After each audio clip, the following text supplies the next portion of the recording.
নমস্কার, অলিকথায় আপনাদের সকলকে স্বাগত। আজ আপনাদের জন্য রইল তপন বন্দ্যোপাধ্যায়ের লেখা গোয়েন্দা গার্গীর গল্প। মূলত গল্প উপন্যাসের লেখক হিসাবে খ্যাতি তপন বন্দ্যোপাধ্যায়ের। গত 4 দশকের সাহিত্য জীবনে এখনও পর্যন্ত প্রকাশিত হয়েছে বড়দের ও ছোটদের মিলিয়ে 60টিরও বেশি উপন্যাস, গ্রন্থিত হয়েছে 350-টিরও বেশি ছোট গল্প, 9টি কবিতার বইও। অনুবাদ ও সম্পাদনার কাজও করেছেন নানা সময়। প্রকাশিত হয়েছে ভ্রমণ ও প্রবন্ধের বইও। লিখেছেন ছোটদের গল্প, উপন্যাস, কবিতাও। আজকের গল্প অষ্টধাতুর অশ্বমূর্তি রহস্য।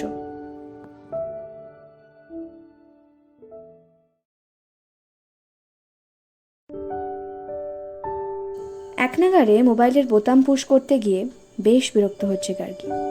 যতবার চেষ্টা করছে মোবাইলের রিংটোন বেজে বেজে থেমে গিয়ে বলছে, The person you're calling is not answering. Please try again later. কিন্তু কতবার আর ট্রাই অ্যাগেন করা যায়? কলমের ডগায় কালি না এলে যেমন অনেকে ঝাঁকিয়ে নেয়, গার্গীও তার মোবাইলটা ঝাঁকালো অধৈর্য হয়ে। তাহলে কি শরৎ বসু রোডের বিখ্যাত আই স্পেশালিস্ট ডক্টর হরিপ্রসন্ন মালাকারের মোবাইলের নম্বর বদলে গেছে নাকি? গার্গীর এই 33 বছরের পার্থিব জীবনে চোখ দেখানো এই প্রথম। প্রায় 1-1.5 মাস ধরেই মনে হচ্ছিল দূরের সাইনবোর্ডে লেখা পড়তে বেশ কষ্ট হচ্ছে তার। গাড়িতে যাতায়াত করার মুহূর্তে চলমান বাসের নম্বর পড়তে ভুল হয়ে যাচ্ছে প্রায়। আরও নানান রজ্জু দেখে সর্পভ্রম হওয়ার পর একদিন সায়নকে বিষয়টা বলতে সে হেসে উঠে বলল, চোখ দেখাও, চোখ দেখাও। তোমার যে এতকাল চশমাবিহীন চলছে এটাই আশ্চর্যের। আমার তো সেই কলেজে পড়ার সময় থেকে চশমা নিতে হয়েছিল। কাছাকাছি আই স্পেশালিস্ট বলতে শরৎ বসু রোডের উপরে আই কেয়ারের কথাই মনে পড়েছিল সায়নের। তারা তখন ডাক্তার মালাকারের বাড়ির কাছেই বসবাস করত। সায়নের বাবাও ডাক্তার ছিলেন, তার বন্ধুও বটে। ডাক্তারের একটু বয়স হয়েছে ঠিকই, কিন্তু তার এমনই হাত যশ যে এই তল্লাটের সবাই তার চেম্বারে সন্ধ্যের পর গিয়ে হত্যে দেয়। হত্যে দেওয়ার নাম শুনে গার্গী মাথা ঝাঁকায়। ও বাবা, লাইন টাইন দিতে পারবো না। এই জন্যে ডাক্তারের চেম্বারে যাওয়ার নাম শুনলে জিভে টেম্পারেচার উঠে যায় আমার। কমসে কম 1.5 ঘন্টা লাইন দিয়ে অপেক্ষা করো, কখন তেনার দয়া হবে। কিন্তু সায়ন তার প্রতিপত্তি খাটিয়ে সকালে স্পেশাল লাইনে তারিখ নিয়েছে গার্গীর জন্য। বলল, একটা মাত্র বউ বলে কথা। সন্ধ্যের পর মেলা বসে যায় ডাক্তার মালাকারের চেম্বারে, কিন্তু সকালে 2 বা 3 জন পেশেন্ট, ব্যাস, দেখেও ভালো করে। শুধু একটা ছোট্ট অসুবিধা আছে ওই ডাক্তারকে নিয়ে, লোকটা একটু পাগলাটে গোছের। কিরম পাগলাটে তাও ছোট্ট করে বুঝিয়েও দিয়েছে সায়ন। ডাক্তার মালাকার রুগী দেখতে আসেন খুব সেজেগুজে, গলায় পাউডারের প্রলেপ, জামায় ভুরভুরে গন্ধওয়ালা পারফিউম। রুগী দেখতে বসেও কিছুক্ষণ পর পর অ্যান্টি চেম্বারে গিয়ে পারফিউম মেখে আসেন, যাতে তার শরীর থেকে সারাক্ষণ ম ম করে মিষ্টি গন্ধ। তাছাড়া তার আরও একটা পাগলামি আছে। রোগী যদি নিজেই বেশি ডাক্তারি ফলাতে শুরু করে তাহলে হঠাৎ রেগে গিয়ে বলতে পারেন, ঠিক আছে মশাই, আপনি আমার চেয়ে ভালো ডাক্তারি জানেন তো, আপনি এখন আসতে পারেন, বলে হাত জোর করে তাকে চেম্বার থেকে বেরিয়ে যাওয়ার দরজাটা দেখিয়ে দেবেন। অতএব চোখ দেখাতে গিয়ে যথাসম্ভব স্পিকটি নট হয়ে বসে থাকতে হবে ডাক্তারের সামনে। আসলে কি জানো, লোকটা ডাক্তারিটা ভালোই জানে, তাই একটু অহংকার। গার্গী অবশ্য বেশি বকবক করা মোটেই পছন্দ করে না, ফলে নিরুপদ্রবে চোখ দেখিয়ে এসেছে কদিন আগে।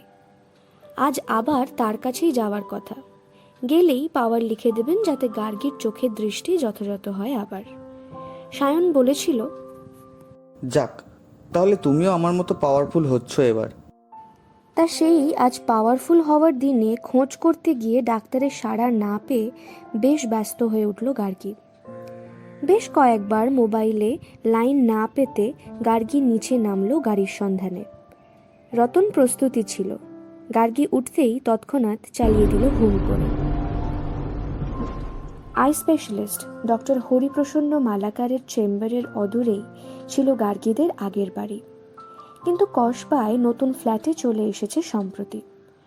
শরৎ বসু রোড যেতে মিনিট 25 লেগে গেল সকালের এই ব্যস্ত সময়। কিন্তু ডাক্তারের চেম্বারের সামনে পৌঁছে যে দৃশ্য দেখল তা তার কাছে রীতিমতো শকিং। বেজায় ভিড় শুধু নয়, অপেক্ষা করছে পুলিশের গাড়িও গোটা দুয়েক। গার্গী তার প্রবল অনুমান ক্ষমতায় বুঝে নিল সাত সকালেই কিছু একটা ওলটপালট কাণ্ড। চেম্বারের সামনে, ঠিক দরজার সামনে কয়েকজন কনস্টেবল, তারা ঘিরে আছে একটি শবদেহ। তাদের নেতৃত্ব দিচ্ছেন একজন জবরদস্ত পুলিশ অফিসার। বেটে ও শ্যামলা রঙের অফিসারটির গোঁফও বেশ পরু ও কালো। পুলিশি বাধা অতিক্রম করে দেখল বারান্দার উপরে শোয়ানো ডাক্তার মালাকারের মৃতদেহ।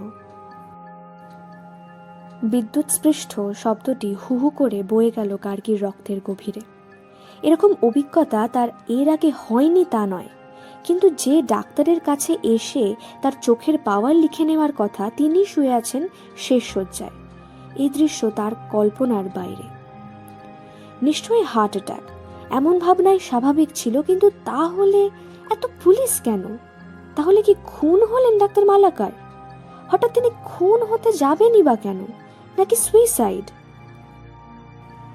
আর একজন হোমরা চোমরা চেহারার পুলিশ অফিসার হাতে ডায়েরি নিয়ে খুব ব্যস্ত হয়ে একে ওকে জিজ্ঞাসা করছেন ও নোট করে নিচ্ছেন তার সবুজ মলাটের ডায়েরিতে। তিনি একটু ফুরসত পেতে ডায়েরি বন্ধ করে যেই মাত্র ফাঁকা জায়গাটিতে দাঁড়িয়েছেন, অমনি গার্গী তার ভিতরের উতলোতে থাকা প্রশ্নটি ছুড়ে দেয়, আনন্যাচারাল ডেথ? পুলিশ অফিসারটি প্রথমে তো পাত্তাই দিতে চাইছিল না অচেনা গার্গীকে, কিন্তু গার্গী অত সহজে হেরে যাওয়ার পাত্রী নয়। দ্বিতীয় প্রশ্নের উত্তরে জানালেন, মার্ডার। মার্ডার কেন মার্ডার, কে মার্ডার করেছে, এত সব কৌতূহল অনিবার্য হয়ে উঠেছে গার্গীর মগজে। কিন্তু পুলিশ অফিসারটি নিশ্চয়ই এত কথার উত্তর নিজেও জেনে উঠতে পারেননি। তবু তার কাছ থেকে যেটুকু জানা যায় তারই সন্ধানে জানতে চাইল। কিছু জানা গেল কেন মার্ডার হলেন ডাক্তারবাবু? পুলিশ অফিসার ব্যস্ততার মধ্যে বললেন, কি জানি কেন, কে যেন বলল ঘোড়া। ঘোড়া শুনে আরো গুলিয়ে গেল গার্গী। তবে কি ডাক্তারের ঘোড়া রোগ ছিল? ঘোড়া রোগ মানে রেস খেলার নেশা। রেসিং যে এক সাংঘাতিক নেশা তা গার্গী জেনেছে তাদের কোম্পানির এক ক্লায়েন্টের কাছ থেকে। বাবার ব্যবসার সূত্রে তিনি একসময় কোটিপতি ছিলেন। ঘোড়ার পিছনে টাকা খাটিয়ে তিনি 3 বছরের মধ্যে জিরোপতি হয়ে গিয়েছিলেন। জিরোপতি শব্দটা তারই আবিষ্কার। ডাক্তার মালাকারের কি রেস খেলার বাতিক ছিল? তা থেকেই গোলমাল ও খুন হওয়া। তার ঘর থেকে তখনও বেরোচ্ছে সুগন্ধি পারফিউমের গন্ধ, সেই পারফিউম যা গার্গী পেয়েছিল আগের দিন চোখ দেখাতে এসে। জিজ্ঞাসা করে গার্গী জানতে পারে ডাক্তার মালাকারের বেলা 8টা নাগাদ একটি পেশেন্ট দেখার পর বেরিয়েছিলেন বাইরে। তখনই ঘটেছে এই দুর্ঘটনা। গার্গীর ভিতরটা চিনচিন করছিল এক অদ্ভুত কষ্টে। ডাক্তারবাবুর ঘরের পারফিউম এখনো গন্ধ ছড়াচ্ছে, অথচ মানুষটির দেহে আর প্রাণ নেই। গার্গীর পরবর্তী প্রশ্নের উত্তরে হোমরা-চোমরা পুলিশ অফিসারটি বললেন, আপনিও যেখানে আমিও সেখানে। আপনার এত প্রশ্নের উত্তর এখন দিতে পারবো না। ইনভেস্টিগেট করি, তবে তো বুঝবো কি থেকে কি হয়েছে। একটু পরেই গার্গীর চোখে পড়ল এক মধ্যবয়সী ভদ্রলোক তুমুল বচসা করছে চেম্বারের জনৈক কর্মচারীর সঙ্গে। কর্মচারীটিকে চেনে গার্গী, তার নাম গোকুল। সে ডাক্তারবাবুর চেম্বারের পেশেন্টদের নাম লেখার দায়িত্বে থাকে। মাঝবয়সী তাকে বলছেন, তোমরা কেন ডাক্তারবাবুকে যেতে দিলে ওখানে? গোকুলের চোখ মুখ কেঁদে কেঁদে ফোলা, তার মধ্যেই বলার চেষ্টা করছে, আমি কি করব, ডাক্তারবাবু যদি আমাকে হুকুম করেন। ডাক্তারবাবু তো পাগল, তাই বলে তোমরা তার কথায় নেচে অমনি। জবরদস্ত পুলিশ অফিসারটি তখন সামলাচ্ছেন নানা ধরনের কৌতূহলী দর্শক ও রিপোর্টারদের। তাকে সবাই বড়বাবু বলে সম্বোধন করছে শুনে গার্গী অনুমান করলো ইনি থানার বড়বাবু। বড়বাবুকে তার কাজ করতে দিয়ে গার্গী টার্গেট করলো গোকুলকে। আগের দিন যখন গার্গী এসেছিল ডাক্তার মালাকারের চেম্বারে, এই গোকুলকেই দেখেছে ডাক্তারের গার্জেনের মতো। সেই ঠিক করে আজ কজন রোগীকে দেখবেন ডাক্তারবাবু, কাকে কবে তারিখ দেওয়া হবে ইত্যাদি। কেঁদে কেঁদে চোখ ফুলিয়ে ফেলেছে সেই গোকুল। তাকে কিছুক্ষণ তোড় পেয়ে মাঝবয়সী ভদ্রলোক ততক্ষণে কথা বলছেন জবরদস্ত পুলিশ অফিসারটির সঙ্গে। গার্গী জেনে ফেলল মাঝবয়সী ভদ্রলোক নাকি ডাক্তারবাবুর আত্মীয় টাত্মীয় হন। ডাক্তারবাবুর সঙ্গে তার তেমন ভালো সম্পর্ক ছিল না, কিন্তু ডাক্তারবাবুর অবর্তমানে তিনি এখন অভিভাবকের ভূমিকা গ্রহণ করতে চাইছেন এমন মনে হচ্ছিল গার্গীর। গোকুল তখনও কেঁদে চলেছে ফুপিয়ে ফুপিয়ে। তবু শোকগ্রস্ত গোকুলকেই ডেকে নিয়ে গেল একান্তে পাশের একটি ঘরে। সেখানে তাকে বসিয়ে জিজ্ঞেস করলো, কি ব্যাপার গোকুলবাবু, কিভাবে ঘটলো এই সাংঘাতিক কাণ্ড, কখন হলো? গোকুল হু হু করে কেঁদেই অস্থির, জড়ানো গলায় বলল, আর বলবেন না ম্যাডাম, আমার সব শেষ হয়ে গেল। ডাক্তারবাবু আমার বাবার মতো ছিল, এখন আমার কি যে হবে কিচ্ছু বুঝতে পারছি না। গার্গী অবাক হচ্ছিল এই গোকুলই আগের দিন কি দাঁত দেখিয়ে কথা বলছিল পেশেন্টদের সঙ্গে, আর আজ তার এই দুর্দশা। তাকে সান্ত্বনা দিয়ে জানতে চাইল কিভাবে এই পরিণতি ঘটল ডাক্তারবাবুর। কি আশ্চর্য, গোকুলও কিনা সেই ঘোড়ার গল্পই করতে বসলো গার্গীকে। ম্যাডাম, ঘোড়াই মেরে ফেললো ডাক্তারবাবুকে। আমি তো থানার অফিসারকে এতক্ষণ সবই বলেছি। কোন ঘোড়া? নিজের অনুমান সঠিক কিনা তা যাচাই করতে চাইল গার্গী। উত্তরে গোকুলের কাছ থেকে যে বৃত্তান্ত জানতে পারে গার্গী, তা যেমন রোমহর্ষক তেমনি উত্তেজক। ডাক্তার মালাকারের কাছে একটি অষ্টধাতুর অশ্বমূর্তি ছিল, যা বহুকালের পুরনো। মূর্তিটির চারপাশে কাচের ফ্রেম। মূর্তিটির বিশেষত্ব ছিল তার চোখে মাঝে মধ্যে জ্বলে উঠত রং বেরঙের আলো, কখনো লাল, কখনো সবুজ, কখনো নীল, কখনো হলুদ ইত্যাদি। অশ্বমূর্তিটি রাখা থাকতো কোনো গোপন বাক্সে, যার হদিশ এক ডাক্তার মালাকার ছাড়া আর কেউ জানতেন না। তবে চেম্বারে ঢোকার সময় মূর্তিটি তার পকেটে থাকতো। চেম্বারে ঢুকেই সেটি রাখতেন সামনের কাচের আলমারিতে। মূর্তিটির আরও বিশেষত্ব ছিল, ডাক্তারের কাছে যে কেউ এলে মূর্তিটির চোখে কোনো বিশেষ একটি রং জ্বলে উঠত। তার ফলে ডাক্তার জানতে পারতেন ওই লোকটির চারিত্রিক বৈশিষ্ট্য থেকে শুরু করে বৈষয়িক অবস্থাও, এমনকি তার কাছে আসা পেশেন্টদের ঠিকুজি কুষ্টিও। ডাক্তার মালাকার তাদের সম্পর্কে ভবিষ্যৎবাণীও করতে পারতেন ইচ্ছা করলে। এহেন বিচিত্র মূর্তিটি অনেকেই কিনতে চাইতো ডাক্তার মালাকারের কাছে। ডাক্তারবাবু তখন ইচ্ছা করে এমন দাম হাঁকাতেন যাতে কেউ আর কিনতে না চায়। তাই নাকি? কিরকম দাম চাইতেন? আমি নিজের কানেই শুনেছি, একজন সাউথ ইন্ডিয়ান ভদ্রলোককেই কালই রাতে বলেছিলেন, এটা আমি বিক্রি করতে চাই না, কিন্তু 2 কোটি হলে ছাড়তে পারি। 2 কোটি টাকা? গার্গীর কাছে টাকার অঙ্কটা বিস্ময়কর। হ্যাঁ, আজ সকালেও তিনি ফোন করেছিলেন, 1 কোটি দাম দিতেও রাজি। ডাক্তারবাবু সরাসরি না বলে দিয়ে রেখে দিলেন টেলিফোনটা। তখন তিনি একজন পেশেন্ট দেখছিলেন। ডাক্তারবাবুর সঙ্গে সাউথ ইন্ডিয়ান ভদ্রলোকের টেলিফোনে কথা হচ্ছে শুনে সেই পেশেন্ট দেখতে চাইলেন অশ্বমূর্তিটি। ডাক্তারবাবু অনিচ্ছা সত্ত্বেও দেখিয়েছিলেন মূর্তিটি। পরে তার পীড়াপিড়িতে বলেছিলেন অষ্টধাতুর মূর্তির অলৌকিক কাহিনী। তিনি থ মেরে গেলেন ঘোড়াটা দেখে ও তার কাণ্ডকীর্তি শুনে। লোকটি বলছিল তাদের বাড়িতে এরকম একটি মূর্তি ছিল, সেটি কোনো ক্রমে খোয়া যায়। তিনি এখন কোনো মূল্যে মূর্তিটি কিনতে চান। বলে, ঠিক আছে, আমি 2 কোটিতেই কিনবো। গার্গী স্তম্ভিত হয়ে বলল, 2 কোটিতে রাজি হয়ে গেলেন? লোকটি এরকম অসম্ভব দাম দিতে রাজি হয়েছে দেখে ডাক্তারবাবু বললেন, আমি 2 কোটির অফার আগেই পেয়েছি, কিন্তু 4 কোটির কমে দেব না। গার্গীর চোখে বিস্ময় চাপা থাকছিল না। 4 কোটি? হ্যাঁ ম্যাডাম, লোকটি 4 কোটিতেই রাজি হয়ে গেল। বলল, আমি সঙ্গে চেক বই আনিনি, কিন্তু আমি আজই কিনবো অষ্টধাতুর মূর্তি। ডাক্তারবাবুও বললেন, ঠিক আছে, 4 কোটি পেলে আমিও ছেড়ে দেবো এটা। কখন কিভাবে কিনতে চান বলুন। সকালের পেশেন্ট? গার্গী আশ্চর্য হচ্ছিল বিষয়টির গতি প্রকৃতি শুনে।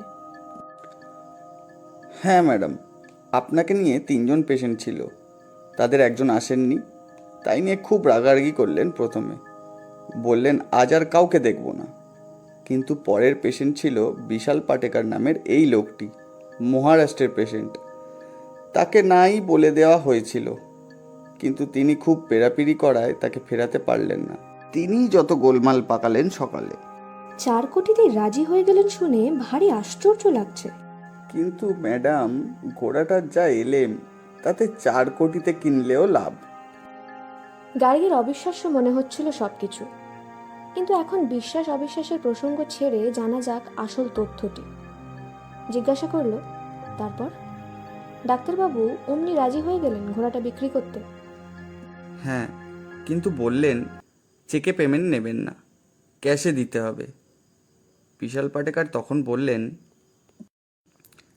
ডাক্তারবাবু যদি ঘন্টাখানেক পর স্ট্যান্ড রোডে আসেন তো হাতে হাতে ক্যাশ তুলে দিয়ে দেব। ব্যাংক থেকে তুলে নিয়ে আসতে যেটুকু সময় লাগবে।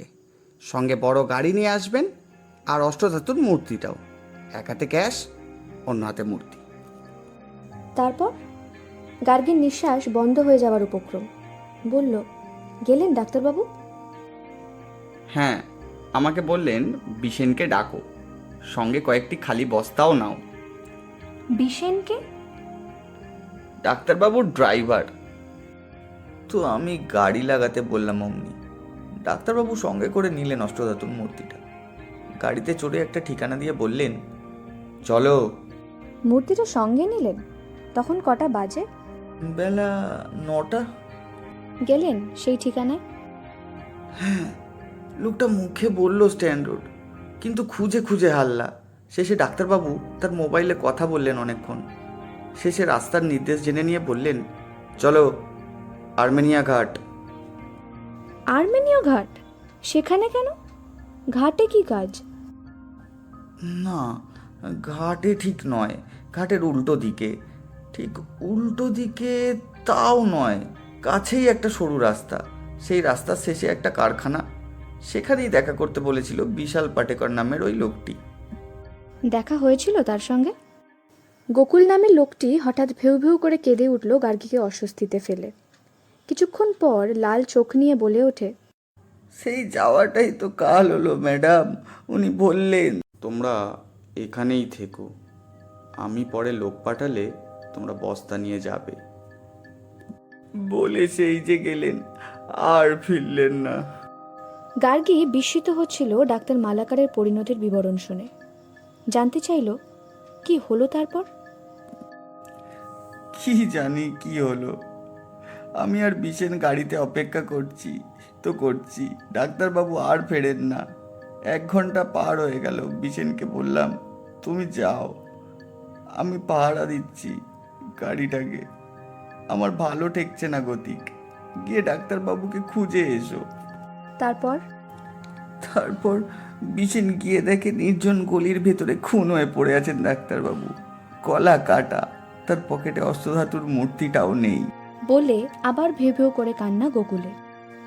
গার্গীর খুবই অসম্ভব লাগছিল ডাক্তার মালাকারের অবিমৃষ্যকারিতার কাহিনী। ডাক্তার যে বেশ পাগলাটে ধরনের তা জেনে গিয়েছিল আগেই। অষ্টধাতুর অশ্বমূর্তি নিয়ে তার আধিক্যে তার ধরনটিও স্বাভাবিক নয়। তারপর কি করলেন? ম্যাডাম, আমরা ভয় পেয়ে কে কি করব, কাকে খবর দেব ভেবে দিশে পাচ্ছি না। ডাক্তারবাবুর গলা 2 ফালা করে কাটা, সারা গায়ে রক্ত মাখামাখি। সেই রক্ত দেখে আমার আর বিশেনের শরীর কেমন করতে লাগলো। বিশেন বলল, চ গোকুল, পুলিশে খবর দি। আমি বললাম, বিশেন, এখানে বাবুর লাশ পড়ে থাকলে শেয়াল কুকুরে ছিঁড়ে খাবে। তার চেয়ে চ বরণ বাড়ি যাই আগে, তারপর থানা পুলিশ হবে খন। নিয়ে এলেন বাবুর লাশ? হ্যাঁ, বিশেন আর আমি মিলে বাবুর লাশ গাড়িতে তুলে নিয়ে আসি এখানে, তারপর খবর দিই থানায়। গার্গীর হঠাৎ কি মনে হতে জিজ্ঞেস করলো, গোকুলবাবু, আপনার জামা প্যান্ট তো বেশ পাটপাট করে ইস্ত্রি করা। যে জামা প্যান্ট পরে লাশ বয়ে আনলেন সেগুলো কোথায়? গোকুলের কান্নার বহর একটু থেমে গেছে তখন। ফ্যালফ্যাল করে তাকিয়ে বলল, সেসব পুকুরের জলে ফেলে দিয়েছি ম্যাডাম, তাতে যা রক্ত মাখামাখি। কোন পুকুরে ফেললেন গোকুলবাবু? সে সে অনেক দূরে একটি পুকুরে। ঠিক করেছেন, কিন্তু আপনার গায়ে এখনো পারফিউমের গন্ধ লেগে আছে কেন? পারফিউমের গন্ধ? গোকুলবাবু অবাক হলেন। ঠিক আছে, এখন দেখান তো ঠিক কোথায় অষ্টধাতুর মূর্তিটা রাখতেন ডাক্তারবাবু? গোকুল বড় করে ঘাড় ঝাঁকিয়ে বললেন, ম্যাডাম, আমাকেও ডাক্তারবাবু কখনো বলেননি কোথায় রাখতেন মূর্তিটা। তবে চেম্বারে এসে উনি মূর্তিটা রাখতেন কাচের আলমারিতে, যাতে সর্বক্ষণ তার আলো জ্বলানে বা দেখা যায়। কিন্তু সেই আলমারিটাও এখন দেখতে পারবেন না। পুলিশ কাউকে সেই ঘরে ঢোকার অনুমতি দিচ্ছে না। ও ঠিক আছে, পরে দেখছি আলমারিটা। বিশনবাবুকে একবার ডেকে দেবেন? নিশ্চয়ই দেব ম্যাডাম। পুলিশ তো অনেকক্ষণ জেরা করেছে বিশেনকে। বিশেনবাবুর বয়স 40-এর কোঠায়, বহুদিন ধরে ডাক্তার মালাকারের নিত্যসঙ্গী। তারও চোখ মুখ দুঃখে ও আতঙ্কে শুকনো। বিশেনবাবু, গোকুলবাবুর কাছে সব শুনলাম ডাক্তারবাবু কিভাবে খুন হয়েছেন আজ। আপনিও তো সঙ্গে ছিলেন সে সময়। বিশেনবাবু গার্গীকে এর আগে দেখেননি, বুঝতে চেষ্টা করছিলেন গার্গীর পরিচয়। বললেন, গোকুল কি বলেছে আপনাকে? খুনের বিবরণ গোকুলবাবুর দৃষ্টিকোণ থেকে জেনেছে গার্গী। এখন বুঝতে চাইছিল বিশেন ড্রাইভারের দৃষ্টিকোণ থেকে। বলল, যা যা ঘটেছে তাই বলেছে গোকুলবাবু, কিন্তু আমি জানতে চাইছি আপনার মুখ থেকে কি ঘটেছিল ঠিক করে বলুন তো। গোকুলবাবুর মতো অতটা সরল নন বিশেনবাবু, তাকে একটু সতর্ক মনে হলো তুলনায়। বললেন, গোকুল যা বলেছে আমারও তাই মত। নতুন কি আর বলার আছে? ও তাই নাকি? ঠিক আছে, কিন্তু বিশেনবাবু, আপনারা দুজনেই তো ডাক্তারবাবুকে পাজাকোলা করে গাড়িতে তুলেছেন। সেই সময় যে পোশাক আপনার পরনে ছিল সেগুলো তো এখন নেই। কোথায় আপনাদের সেই পোশাক? বিশেন একটু হকচকিয়ে গেলেন গার্গীর প্রশ্নে। বললেন, সেগুলোয় যা রক্ত মাখামাখি হয়েছিল ওসব টেনে গঙ্গার জলে ফেলে দিয়েছি। কোন গঙ্গায় ফেললেন বিশেনবাবু? আর্মেনিয়া ঘাটের গঙ্গায়? হ্যাঁ, তাই তো। আপনার গাড়িটা একবার দেখতে পারি বিশেনবাবু? হ্যাঁ, নিশ্চয়ই। বিশেনবাবুর পিছু গিয়ে সাদা রঙের নতুন গাড়িটা দেখে নিশ্চিন্ত হলো গার্গী। বলল, ঠিক আছে বিশেনবাবু। গার্গীর কাছে এতক্ষণে স্পষ্ট হলো বিষয়টা। থানার অফিসার ততক্ষণে ডেড বডি পাঠিয়ে দিয়েছেন লাশ কাটা ঘরে। তিনি একটু ফ্রি হতে গার্গী বলল, কিছু বুঝলেন বড়বাবু? বড়বাবু তখন একটা চেয়ারে বসে ঘাম শোকাচ্ছেন, পকেট থেকে রুমাল বার করে নাড়িয়ে। কথায় বলে না, অতি লোভে তাঁতি নষ্ট। ডাক্তারবাবুর ঠিক তাই। ভালোই তো তার পসার। তারপরেও কেন অষ্টধাতুর মূর্তি নিয়ে ব্যবসা করতে চাইলেন কে জানে। গার্গী বিষয়টি নিয়ে আরও আলোচনা করতে চাইল পুলিশ অফিসারের সঙ্গে। বলল, এখন আপনারা কি স্ট্র্যাটেজি নিচ্ছেন বড়বাবু? বড়বাবু কপালের ঘাম মুছে বললেন, বিশাল পাটেকার লোকটিকে খুঁজে বের করতে হবে প্রথমে। তারপর দেখতে হবে অষ্টধাতুর মূর্তিটা এত পয়া তাও কেন বিক্রি করতে চাইলো ডাক্তার। গার্গী জানতে চাইল, আপনার অফিসার এ পর্যন্ত কতজনকে ইন্টারোগেট করেছেন? বেশি সময় তো পাইনি এখনো। যা ভিড়! বলল 25 জনকে জিজ্ঞেস করতে পেরেছে এ পর্যন্ত। তবে যাদের সাক্ষ্য খুব গুরুত্বপূর্ণ মনে হয়েছে তাদের নাম ঠিকানা টুকে নিয়েছে। পরে ধীরে সুস্থে জিজ্ঞাসা করা হবে। গার্গী এবার কাজের কথায় আসে। পুলিশ অফিসারকে বলল, বড়বাবু যে কাঁচের আলমারিতে অষ্টধাতুর মূর্তিটা রাখতেন ডাক্তারবাবু, সেটা একবার দেখতে পারি? বড়বাবু নস্যাৎ করে দিতে চাইলেন প্রস্তাবটি। না না, এখন চেম্বারে ঢোকা চলবে না। আমরা চেম্বার এখনই সিল করে দেব। গার্গী বিব্রত হয়, কিন্তু পরমুহূর্তে ভাবে হাল ছেড়ে দিলে হবে না, আলমারিটা একবার দেখতেই হবে। বলল, সিল করার আগে কাঁচের আলমারিটা আর একবার দেখে নেওয়া আপনারও প্রয়োজন। গোকুলবাবু বলেছেন ডাক্তারবাবু নিজেই আলমারি খুলে অষ্টধাতুর মূর্তিটা সঙ্গে করে নিয়ে গিয়েছিলেন আর্মেনিয়া ঘাটে। কিন্তু গোকুলবাবুর কথায় কিছু অসঙ্গতি আছে। আমি দেখতে চাই আলমারির তালাটা ভাঙা কিনা। বড়বাবুর কি মনে হলো কে জানে, গার্গীর কথায় সামান্য বিরক্তি প্রকাশ করে উঠে দাঁড়ালেন। ততক্ষণে লাশটি সরানো হয়ে গেছে যথাস্থানে, রক্তে ভেসে গেছে বারান্দা ঘর। গার্গীকে সঙ্গে নিয়ে কাচের আলমারির কাছে গিয়ে পরীক্ষা করাতেই ধরা পড়ল সত্যিই ভারী ধরনের তালাটা ভাঙা। বড়বাবু বিস্মিত হয়ে গার্গীর দিকে তাকাতেই গার্গী বেশ আত্মবিশ্বাস নিয়ে বলল, তাহলে আমার অনুমান ঠিক। কি ঠিক? বড়বাবুর ভুরুতে তখনও বড় একটা ভাঁজ। দেখুন, আমি গোকুলবাবু ও বিশেনবাবুর সঙ্গে এতক্ষণ কথা বলছিলাম। গোকুলবাবু যে গল্প বললেন তা নিশ্চয়ই আপনিও শুনেছেন। হ্যাঁ, শুনলাম তো। আমার মনে হয়েছে ডাক্তারবাবু একটু পাগলাটে ধরনের হলেও নির্বোধ নন। ওই যে কথায় বলে, যাতে মাতাল তালে ঠিক। ডাক্তারবাবু সবাইকে অষ্টধাতুর মূর্তিটা দেখাতেন ঠিকই, দামও বলতেন উল্টোপাল্টা, কিন্তু তাই বলে সকালে একজন পেশেন্ট এলেন, তিনি যে কোনো দামই হোক কিনবেন জানিয়ে ডাক্তারবাবুকে বললেন অষ্টধাতুর মূর্তি নিয়ে স্ট্র্যান্ড রোডের দিকে যেতে, আর ডাক্তারবাবু ছুটলেন বস্তা বস্তা টাকা আনতে। এই ধরনের গল্প আমার কাছে আষাঢ়ে বলেই ঠেকেছে। কি বলতে চাইছেন আপনি? আপনি নিশ্চয়ই শুনেছেন গোকুলবাবু আর বিশেনবাবু দুজনে পাজাকোলা করে ডাক্তারবাবুর লাশ নিয়ে ফিরেছেন আর্মোনিয় ঘাট থেকে। আমি দুজনকেই জিজ্ঞাসা করেছি তাদের সেই রক্তমাখা জামা কাপড় কোথায় গেল। তারা উত্তরে একজন বললেন পুকুরে ফেলে দিয়েছেন, অন্যজন গঙ্গায়। আমার প্রশ্ন, তারা সেই পোশাক কখন ফেলতে গেলেন এত দূরে? গাড়িতে করে ডাক্তারবাবুর লাশ এখানে রেখেই চলে গেলেন সঙ্গে সঙ্গে। পোশাক ফেলে দিয়ে গায়ে লাগা রক্ত ধুয়ে মুছে সাফ করে ফিরে এসে তবে পুলিশে খবর দিলেন। দ্বিতীয় যে প্রশ্নটি আমার ভিতরে তখন থেকেই উস্কাচ্ছিল, ডাক্তারবাবু কি সত্যিই বোকার মতো অষ্টধাতুর মূর্তি সঙ্গে নিয়ে ওরকম একটি নির্জন জায়গায় যাওয়ার ঝুঁকি নেবেন একজন প্রায় অপরিচিত লোকের কথার উপর নির্ভর করে? তখন ভাবলাম, যদি কাঁচের আলমারিটায় তালা ঠিকঠাক লাগানো থাকে তাহলে ডাক্তারবাবুই নিয়ে গিয়েছিলেন মূর্তিটি। তা যদি না হয়, নিশ্চয়ই তালাটা অন্য কেউ ভেঙে তবে মূর্তিটা বার করে নিতে পারবে। আপনি তাহলে কি বলতে চাইছেন? ডাক্তারবাবুকে তার পেশেন্ট মার্ডার করেনি, অন্য কেউ করেছে? তাই আমার অনুমান। আমি ডাক্তারবাবুর গাড়িটাও দেখে এলাম এখনই, তাতে কোনো রক্তের দাগ নেই। বিশেনবাবু বলেছেন কিছুক্ষণ আগে ধুয়ে ফেলেছেন রক্তের দাগ। যদিও ধুয়েও ফেলে থাকেন, একটুও রক্তের দাগ তো থেকে যাবে, কিংবা যেখানে ধুয়েছেন সেই জায়গাটাও রক্তের দাগ না থাকলেও জলে ভেজা থাকবে এখনও। কোথায় ধুয়েছেন গাড়ি তা যদি ওরা বলেন তাহলে দেখে আসা যেতে পারে একবার। তার মানে আপনি বলছেন গোকুলবাবুদের গল্পটার কোনো ভিত্তিই নেই? ঠিক তাই। অষ্টধাতু নিয়ে কয়েকদিন ধরে এরকম দরাদরি চলছিল ঠিকই, কিন্তু কোনো অবস্থাতেই ডাক্তার মালাকার এই মূর্তিটা বিক্রি করতে চাইবেন না। উনি শুধু দেখছিলেন কত দাম উঠতে পারে মূর্তিটার।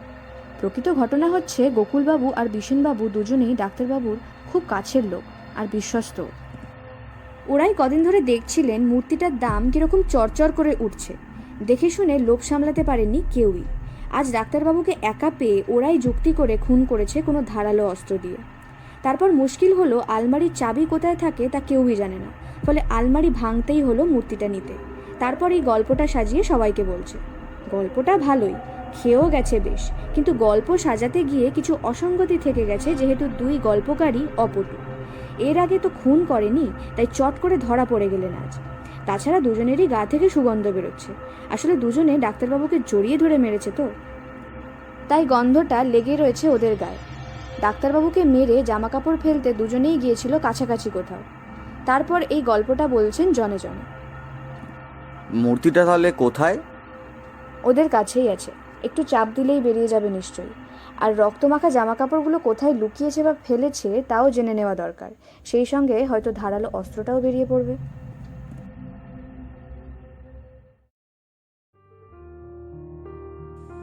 শ্রোতা বন্ধুদের অনেক ধন্যবাদ পুরো গল্পটিতে আমাদের সঙ্গে থাকার জন্য। গল্প পাঠিয়েছিলাম আমি অলিভিয়া এবং অরিজিৎ। পোস্টার ডিজাইন করেছে দীপমিতা। ফিরছি নতুন কোনো গল্প নিয়ে। ধন্যবাদ।